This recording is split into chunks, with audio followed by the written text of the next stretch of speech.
Hey guys, happy Friday. I hope you're having a good start to your weekends. I'm gonna make this. Lynette's got a migraine right now, so it's been kind of a weird evening for us.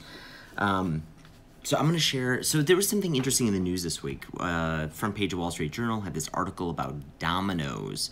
We're the occasional Domino's family here at home. Not just occasional, pretty rare, but I like it. I actually kind of like Domino's. My wife loves the Domino's app.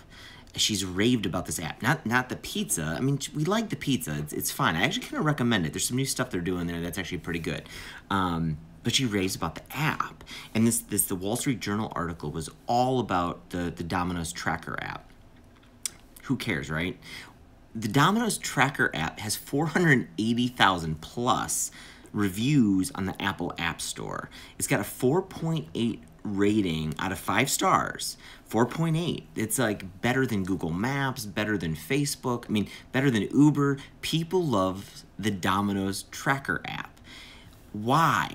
And what about Domino's is like, they're killing it seems these days. And this Domino's Tracker app's killing it. So like, what is the secret? Why is Domino's succeeding these days? There's a couple things. Matt, you are not late. I'm just getting started. You barely missed anything. We're talking about the Domino's Tracker app, and why Domino's seems to be doing so well these days. The Domino's Tracker app. So I'm going to talk about two things that I think they're doing really right, and one huge pitfall that I think you should kind of pay attention to that they're kind of stumbling into a little bit. So, number one, transparency. So Giselle Auger, when psychologist from Rhode Island, I think she's an assistant professor at Rhode Island right now. What's up, Justin? Thanks for showing up. Yeah, pizza. We're going to talk about pizza. So Giselle Auger, she's an assistant professor of psychology, I believe, at Rhode Island University or University of Rhode Island.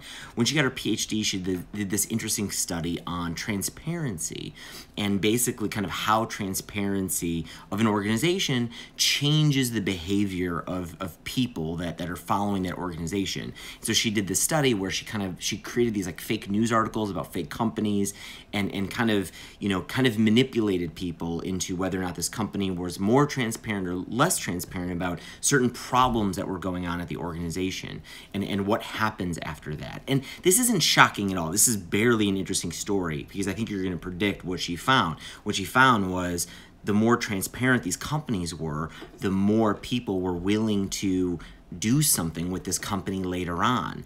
The transparency built a trust that even when something bad happened, a crisis happened, people were still willing to do business later on with this company. People are still willing to have some kind of transaction with this company later, whether they're gonna tell their friends to still use this company or they're gonna do business with this company. Transparency created a trust, created a loyalty. And so you see that. The one thing I know people, if you read about any kind of transparency and research, people quickly bring up, well, there's Apple, and they're super secret, and they're super successful. That's a really bad argument. Number one, Apple is a public company. They're actually really transparent. Besides, like, the products, and they're like what the design of the product is going to look like during product launches, there's so much that we know about Apple. You guys know more about Apple than you know about high-rise, and I run a daily video every single day about everything that's going on here, and you probably still know more about Apple. So Apple's a really bad argument. I think they're an extremely transparent company. They've even getting more transparent as the years go on. Yeah, you don't know about their product launches, but anyway, let's get Apple off the argument.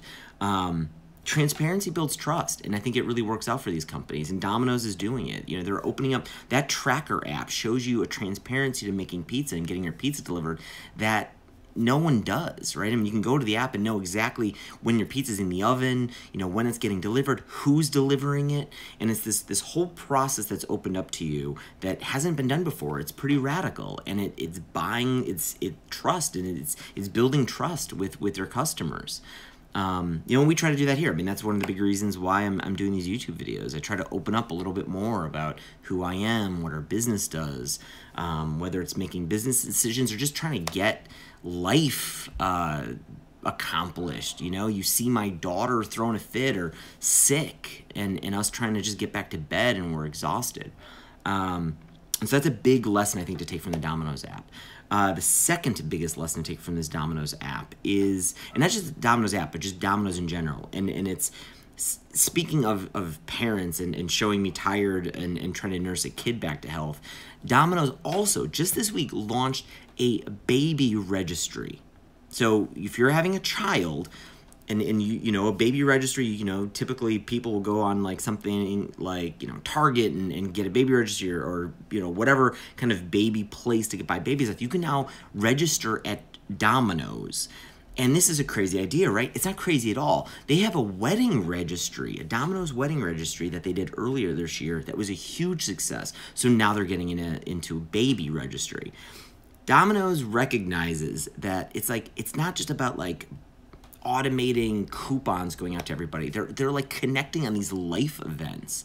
So they're forming these like connections with people that are obviously like people are hungry for. Heck yeah, Domino's, let's celebrate my wedding together. Heck yeah, Domino's, let's you can register a baby at Domino's.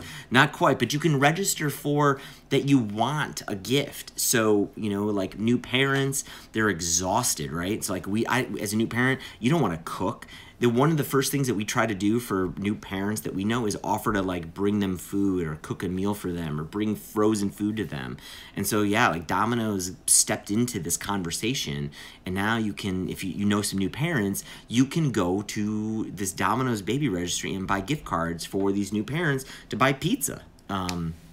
I think it's an awesome idea, and clearly Domino's gets it. Like, let me connect on these very human life events with people. You know, screw the, you know, all the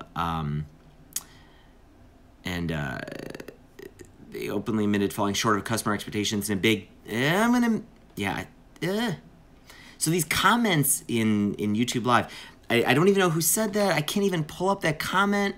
That's crazy. But whoever just left that comment in YouTube Live, yeah, exactly. Like they're really doing well, Domino's, on transparency and connections, and so I don't know. They've inspired me. Like I know, like a lot of people use High-Rise to do things. Like we even internally, a bunch of people at High-Rise have used. Thanks, Brad. Matt Robbins says Brad Rattle said that, and yeah, exactly, Brad. But we notice, like we use it to manage baby showers and birthdays for the kid, and we use it to manage our wedding. We should be doing a better job of like connecting with people on things like life events and things like this. So that was inspiring for me. So the pitfall, the big thing that you have to like be very wary of here is actually something that Domino's stumbled into this week too. The title of this of one of the articles this week on Domino's from the Wall Street Journal was something like, the Domino's Tracker app will show you who made your pizza, or does it? And so it opens up with a story of a guy who's like following this tracker app, and Melinda is supposed to deliver his pizza. And as he opens the door, it's clearly not Melinda. It's some dude he knows. And then there's like there's another story about a girl, Alicia, I think is her name, and she describes. Alicia describes this experience where she was using the tracker app.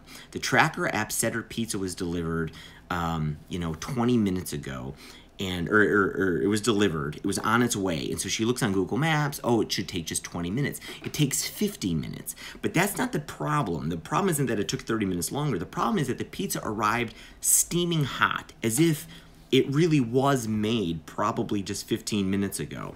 So how was it that really this pizza took 50 minutes and it shows up, but it's like freshly made? She thinks the app is lying to her about when it was delivered. And she describes the experience. This is the crazy thing. She describes the experience as traumatic.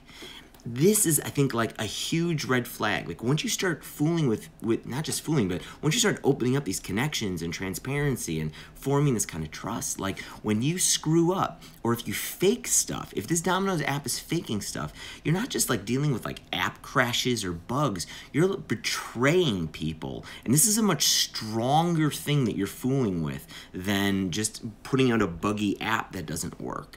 And so this is a really crazy thing that if you want to start, trying to form trust and connections with people and your customers, it's a really great effort, and I love it. I love the people I've met here, like Matt, who's been this like really great supporter of High-Rise and this YouTube channel, and and I love seeing him in the comments, and it's been awesome. But man, if I like betray his trust, like he's probably going to be the loudest person in the room about this. And so this is something you got to be careful with. You can't fake this stuff. You can't start messing with this. The internet will likely find out, and you're going to feel their wrath. So it's yeah, it's a cautionary tale from Domino's. Hopefully they're not faking this stuff, and hopefully they find their way through some of the problems that they've had with this app recently. But that's it. I hope you guys have an awesome weekend, and I thought those were some interesting lessons from Domino's this week. But I will be back tomorrow. Please hit the thumbs up if you dig these videos, guys, and please subscribe if you're new here. And you guys have an awesome weekend. Happy holidays, Merry Christmas. I hope you guys have a very relaxing time, and I will see you tomorrow. Later, guys.